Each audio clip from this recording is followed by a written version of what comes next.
Hoy en California ha amanecido con mucha lluvia. Mientras escuchaba el sonido de la lluvia, venía a mi corazón una alabanza que quisiera compartir con ustedes. Dios manda lluvia, derrama de tu espíritu, desciende hoy tu fuego, sana mis heridas, restáurame, Señor. Es mi oración que Dios pueda mandar una lluvia de su amor sobre Perú para que pueda sanar las heridas, especialmente para todos aquellos quienes realmente necesitan de fuerzas y aliento para sobrevivir las situaciones que están pasando en este momento.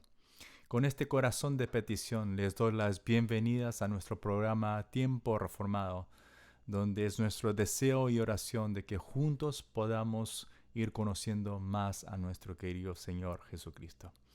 Vamos a iniciar nuestro primer bloque con una pequeña meditación y vamos al libro de Mateo capítulo 22 versículos 34 al 46. Mateo capítulo 22 versículos 34 al 46 y seguimos meditando conforme al orden del material de devocional Tiempo con Dios es vida viva. Para aquellos quienes desean más información acerca del devocional, los invito a que llamen al teléfono 472-3281. El teléfono de Lima, 472-3281. O pueden escribir al correo tcd@tiempocondiosperú.com. Una vez más, tcd, que son las iniciales de la palabra tiempo con Dios. Entonces es tcd@tiempocondiosperú.com. Entonces vamos a dar inicio a la lectura del pasaje de hoy, Mateos capítulo 22, versículos 34 al 46.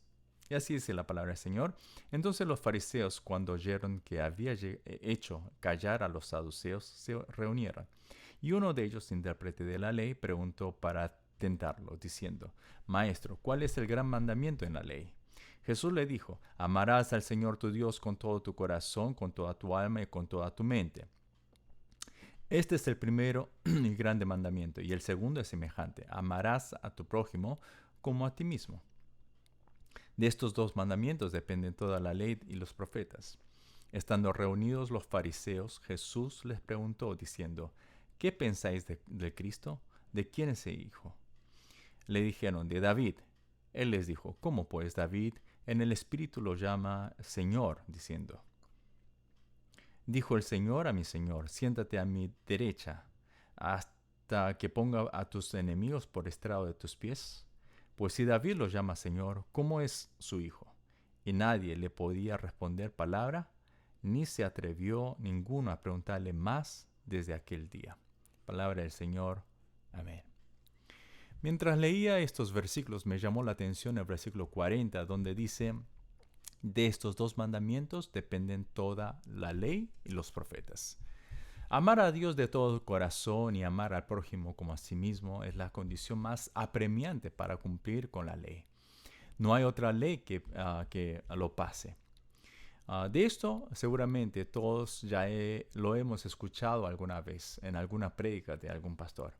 Sin embargo, lo que me llamó la atención fue que dijo que depende también los profetas. Me quedé pensando en qué significa esto. Creo que lo que implica este versículo es que aún los profetas tuvieron que cumplir con este mandamiento. ¿Recuerdan cuando los profetas tuvieron que dar palabra de destrucción? ¿Recuerdan que fueron también perseguidos? Aún en esas circunstancias tuvieron que seguir amando tanto a Dios como también amando al prójimo. Imagínense que los profetas, que ellos hubieran dado estos mensajes de destrucción con rabia, ¿sí? Con rabia y con el deseo de que esas personas se mueran, que los pecadores se mueran. Qué trágico sería todo esto. Realmente no estarían cumpliendo con el corazón de Dios. Por lo tanto, por más que hoy nosotros seamos pastores, o misioneros, o ministros, o amantes de Dios, es necesario que no tengamos otro tipo de deseo ni corazón, sino el corazón de amar a Dios de todo nuestro corazón, con toda nuestra alma, con toda nuestra fuerza. O sea, amar a Dios íntegramente. Y también amar a nuestro prójimo. Así como amamos a Dios, amar también al prójimo, como a nosotros mismos. A pesar de que me hagan daño, a pesar que me persigan, a pesar que me hagan la vida imposible, seguir amando al prójimo. Pues Cristo también caminó este camino, por lo cual nosotros también debemos caminar el mismo camino que Cristo caminó. Que Dios derrame de su amor para sanar nuestras heridas, restaurarnos, renovarnos, para que así sigamos adelante conforme a su palabra y su voluntad. Vamos a una pausa con una alabanza y luego regresamos con el tiempo de doctrina bíblica reformada. Hasta el momento hemos hablado acerca de los atributos de Dios, donde hemos mencionado acerca de su espiritualidad, la eternidad, la inmutabilidad, la omnipresencia, y la omnisciencia. Y la semana pasada hemos terminado de hablar acerca de la omnipotencia de Dios. Estos 6 atributos que nosotros hemos mencionado, podemos nosotros definirlos como los atributos incomunicables de Dios. Esto quiere decir que así como hablaba acerca de algunos teólogos hace unas semanas atrás, hay teólogos que a quienes no les gusta hacer este tipo de separación, de diferencia, ¿sí? De agrupación. Sin embargo, mi postura es que es bueno hacer esta diferencia para que así el hombre no se atreva a querer llegar a ser Dios o sentirse como Dios. Entonces, desde hoy, nosotros vamos a empezar una nueva serie. Ahora, la nueva serie que nosotros vamos a hablar son los mismos atributos de Dios, pero ahora son los atributos comunicables con el hombre. Entre ellas están la santidad, la justicia, el amor, la fidelidad y muchas otras más. Estos son los atributos que son de Dios netamente, pero que a diferencia de los atributos incomunicables, son aquellos atributos que Dios le ha placido poner en el hombre para que el hombre pueda vivir de acuerdo a su imagen y su semejanza. Entonces, nosotros tenemos que tener en cuenta de que estos atributos comunicables no quiere decir que nosotros podemos llegar a ser un Dios o podemos llegar al nivel del atributo de Dios. No, eso jamás acontecerá. Lo que estamos hablando es que Dios ha puesto en nosotros para que nosotros podamos gozar de Él y también podamos nosotros tener esa cercanía para poder intimarnos con nuestro amado Dios. Y hoy, entonces, vamos a empezar a hablar de los atributos comunicables y el primer atributo que nosotros vamos a tocar es la santidad de Dios. Dios es santo. A lo largo y lo extenso de la Biblia, Dios nos está revelando continuamente de este atributo. Si vemos en Isaías capítulo 6, versículo 3, nos está dando una imagen de lo que está aconteciendo en los cielos. Por ejemplo, salen los serafines, habla de los serafines donde ellos están delante del trono y los serafines teniendo 6 alas. Con 2 alas se cubrían el rostro, 2 alas cubrían los pies y con las 2 alas restantes volaban. Y mientras volaban, ellos clamaban, daban voces diciendo, Santo, Santo, Santo, Jehová de los ejércitos, toda la tierra está llena de su gloria. También el libro de Apocalipsis, si vamos al último libro de la Biblia, Apocalipsis, capítulo 4, versículo 8, nos da una misma escena, una escena muy similar a la que nosotros hemos visto en Isaías. Capítulo 4, versículo 8 nos dice de la siguiente manera, y los 4 seres vivientes tenían cada uno 6 alas y alrededor y por dentro estaban llenos de ojos y no cesaban día y noche de decir, Santo, Santo, Santo es el Señor Dios Todopoderoso, el que era, el que es y el que ha de venir. Entonces, tanto en el Antiguo Testamento como en el Nuevo Testamento, están declarando que Dios es santo. Y es justamente por eso que Dios demanda que su pueblo también sea santo. Pero ahora la pregunta es la siguiente, ¿qué significa santo o santidad? La palabra santidad tiene como significado, o santo, sí, la palabra santo tiene como significado el ser separado, consagrado. Por lo tanto, cuando decimos que Dios es santo, estamos diciendo que Él es separado esencialmente, o sea, su esencia no es igual, no se puede comparar, es totalmente separada de la creación, separada del mundo, y muestra su infinita santidad entonces y la pureza en su naturaleza. Entonces, como hemos dicho, Dios se diferencia esencialmente de su creación. Sería algo incoherente que Dios, ¿sí?, creara algo similar a Él. Dios es incomparable, es majestuoso, es glorioso, lo cual el mundo no lo es. Su creación no lo puede comprender en su totalidad porque Dios, es el creador. Y la creación no puede comprender ni puede llegar a ese nivel del creador. Isaías capítulo 40, versículo 25 nos dice así. ¿A qué pues me haréis semejante o me compararéis? Dice el santo. Este versículo bien está reflejando que no hay nada ni nadie en este universo, no estamos hablando solamente del mundo, sino en el universo, en la galaxia, no hay nada que se pueda compararse o asemejarse a Dios. También Isaías en el capítulo 57, más adelante, ¿sí?, en el versículo 15, nos dice de otra manera. Dice así. Porque así dijo el alto y sublime, el que habita la eternidad y cuyo nombre es el santo. Yo habito en la altura y la santidad. Dios declara a sí mismo como el alto y sublime, el que es inmutable y el todopoderoso. Él mismo se está revelándose a sí mismo. Entonces, ¿quién en este mundo, si Dios se ha revelado como el que habita en la altura y en la santidad, ¿sí? Esta altura no es en los montes, sino es mucho más allá, porque Él, siendo el creador, ¿sí?, del universo, de la galaxia, si Él ha creado la galaxia, está sobre. Entonces es en esa altura que estamos hablando. Entonces, si Él ha llegado ahí, ¿sí?, ¿cómo podemos nosotros, cómo puede el hombre, algún hombre, atreverse a decir que habita en la altura, en esa altura de Dios? Y cómo también puede el hombre decir que habita en la santidad que Dios está hablando es diferente. Entonces, no hay nada ni nadie que se pueda asemejarse a la santidad de Dios y a Dios mismo.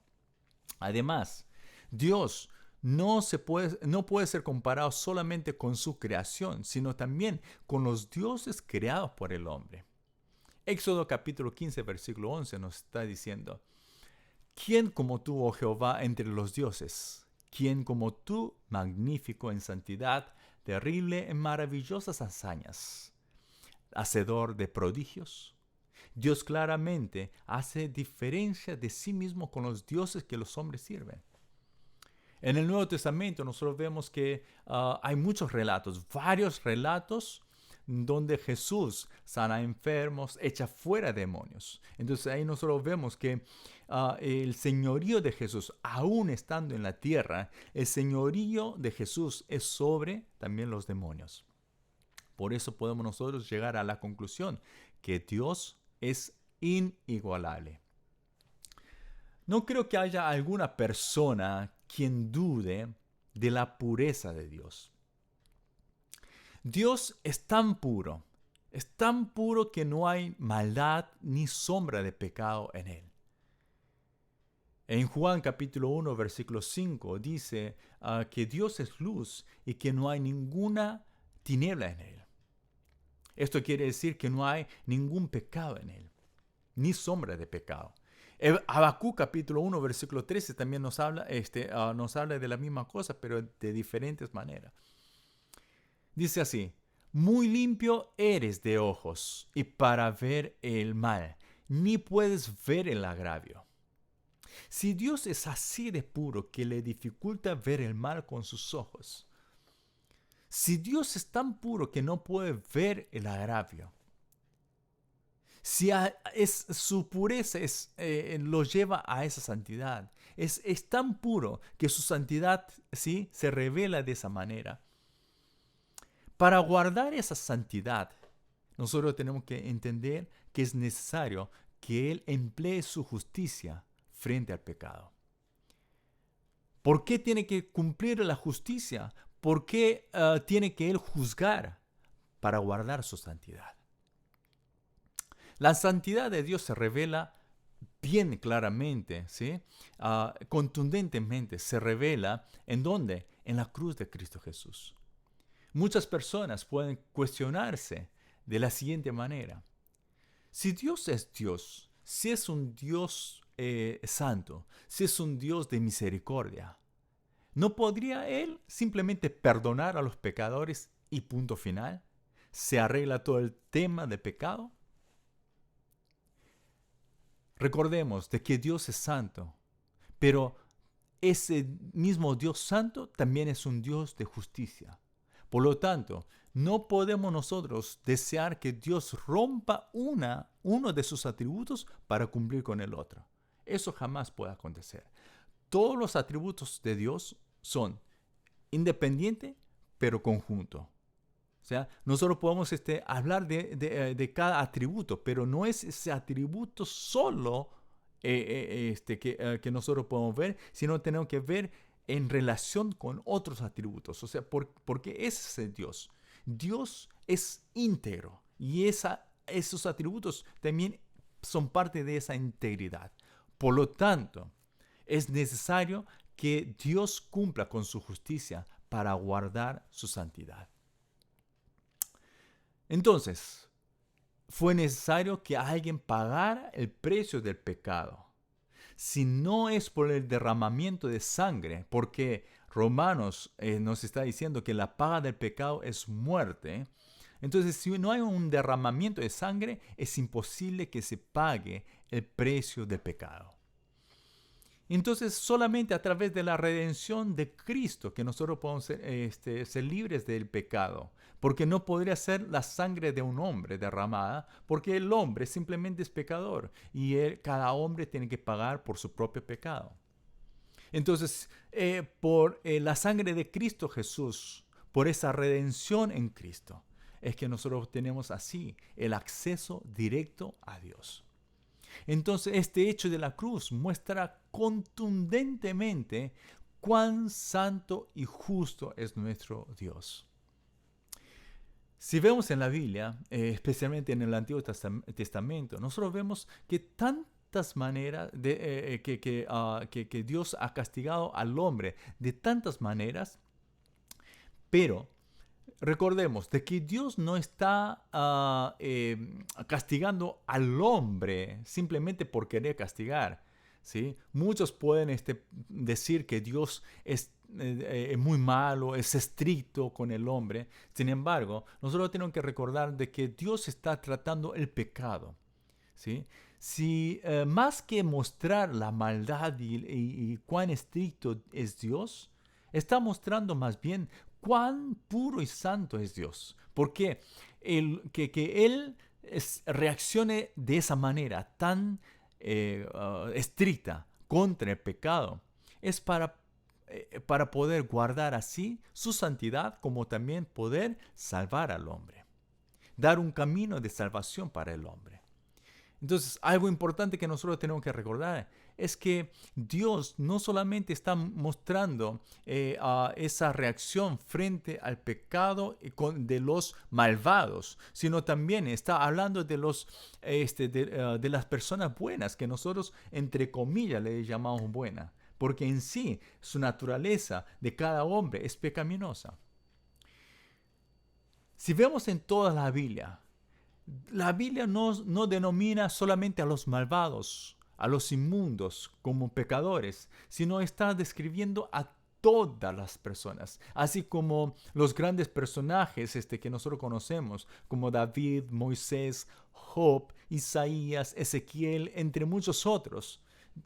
Todos ellos han declarado a sí mismos, se han visto a sí mismos como personas pecaminosas, han reconocido su inmundicia delante de la santidad de Dios. Por ejemplo, Isaías, en el capítulo 6 de su libro, él está clamando de esta manera: ¡ay de mí que soy muerto! Porque siendo hombre inmundo de labios y habitando en medio de pueblo que tiene labios inmundos, han visto mis ojos al Rey Jehová de los ejércitos. Pero es interesante ver que a pesar de que Isaías, él había declarado los ayes contra los malvados en el capítulo 5, ¿sí? Comenzando el capítulo 6, él está declarando un último ay, pero ¿para quién es ese ay? No es para los malvados, sino ay para sí mismo, para el mismo Isaías. Esto nos llama la atención.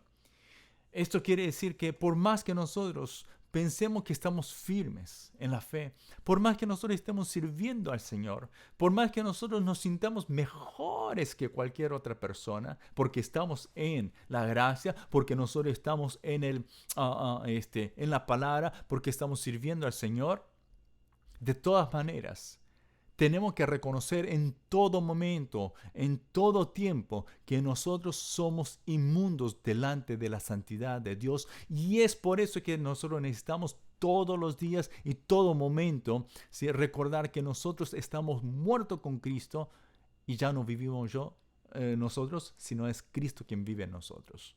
¿Sí? Es necesario que nosotros nos humillemos cada momento. Y es necesario que nosotros reconozcamos nuestras faltas y nuestros pecados también. Es por eso que Dios también está demandando, así como Él es santo, Él demanda que su pueblo sea santo.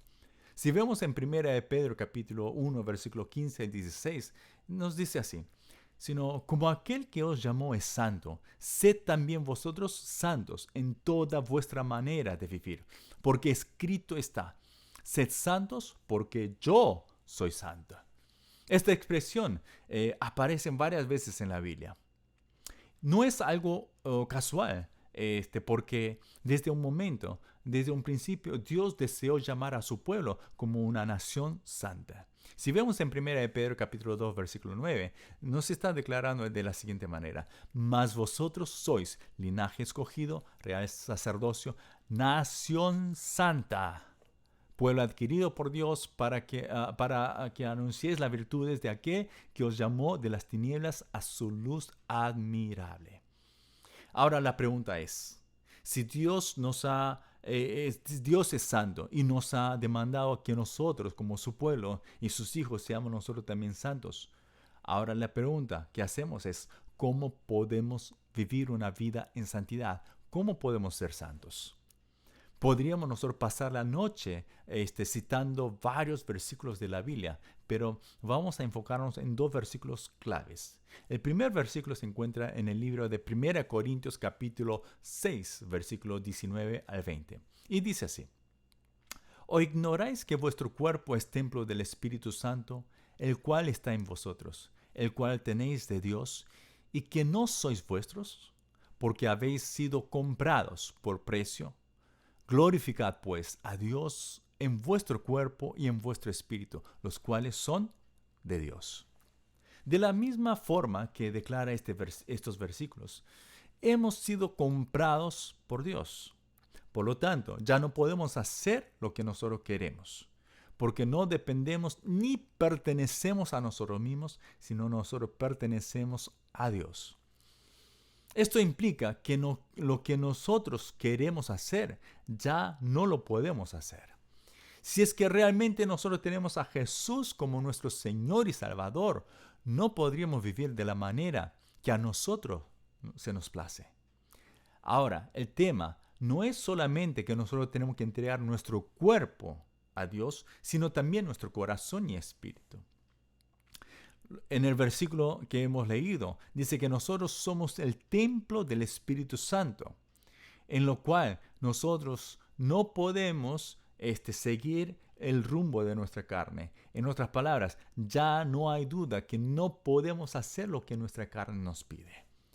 Y si es que estamos al tanto que el Espíritu Santo, quien está en control de mi cuerpo, está en mí, ¿sí?, no podríamos tampoco hacer que nuestro corazón se mueva de otra manera. En otras palabras, el Espíritu Santo tiene que estar en control tanto de nuestro cuerpo como también de nuestro corazón. Entonces, si es que nosotros le hemos entregado nuestro cuerpo a Dios como instrumento de justicia, si es que nosotros hemos entregado nuestro cuerpo a Dios, sería imposible que nosotros no le entreguemos nuestro corazón. Y viceversa también, si le hemos entregado nuestro corazón a Dios, es imposible que no le entreguemos nuestro cuerpo. Entonces, estas dos cosas van juntos. El corazón y el cuerpo tienen que ir juntos, ¿sí? Sin embargo, hay gente quien puede fingir que le ha entregado el cuerpo, pero su corazón todavía él sigue siendo su propio Dios, sigue siendo su propio dueño.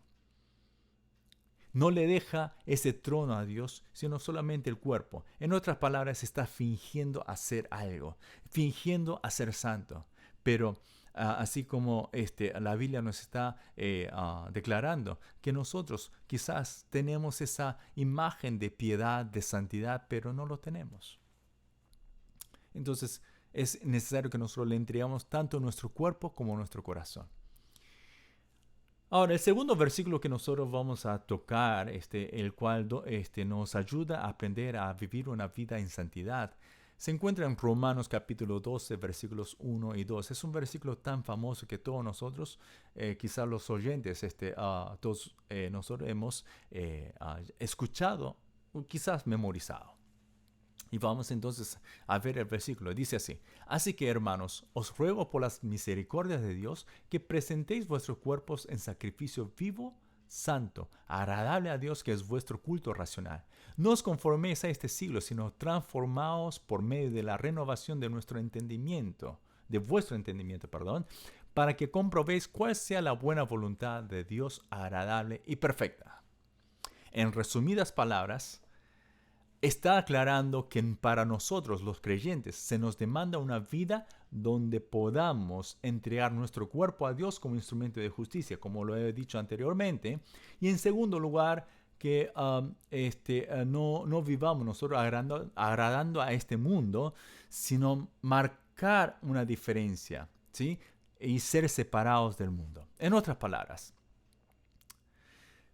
este estilo de vida sería el culto racional que nosotros tenemos que entregar a Dios. Esto quiere decir que el culto que nosotros solemos hacer, que es el culto congregacional, no es el culto que nosotros estamos entregando todos los días, pero es necesario entregar un culto racional diario, un culto personal a Dios, donde este culto racional tiene que ir acompañado de esta santidad. Ahora, para poder lograr este culto racional, es importante que nosotros seamos transformados por medio de la renovación de nuestro entendimiento, ¿sí? ¿Y cómo podemos lograr eso? A través de la palabra. Entonces, es necesario que nosotros seamos transformados por la palabra cada día para poder entregar un culto racional a Dios, que va a marcar una diferencia en nuestra vida, lo cual nos va a mantenernos en nuestra santidad y va a hacer que nosotros podamos realmente agradar a Dios. Amados oyentes de nuestro programa Tiempo Reformado, es mi deseo que podamos seguir luchando contra el pecado hasta derramar sangre para que podamos guardar nuestra santidad. Que las condiciones de nuestra vida no sean una excusa ni un obstáculo para que nosotros seamos derrotados, sino que podamos nosotros en todo momento agradar a Dios a través de una vida santa. Vamos a una pausa y a nuestro regreso tendremos un mensaje dirigido por el pastor Alberto Sánchez, quien es el profesor del Seminario Bíblico IP Cristo P. Y yo me despido de ustedes deseando poder volver a encontrarnos el sábado que viene en este mismo horario en la frecuencia AM 640, Radio del Pacífico, emisora evangélica de todos y para todos. Que Dios los bendiga y que tengan una muy buena noche.